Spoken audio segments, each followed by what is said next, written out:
Sekelompok tentara Ukraina terekam mencoba mengambil posisi di sebuah rumah yang sudah hancur akibat pertempuran.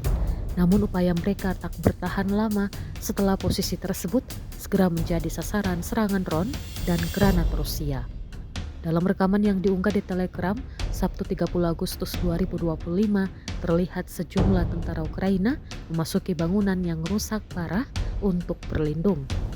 Tak berselang lama, drone Rusia menjatuhkan granat tepat ke arah bangunan itu, memaksa tentara Ukraina kocar-kacir menghadapi gempuran.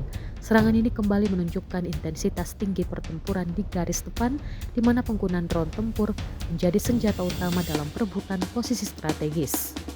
Hingga kini belum ada informasi resmi mengenai jumlah korban dari pihak Ukraina akibat serangan tersebut.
Download Tribun X sekarang, menghadirkan lokal menjadi Indonesia.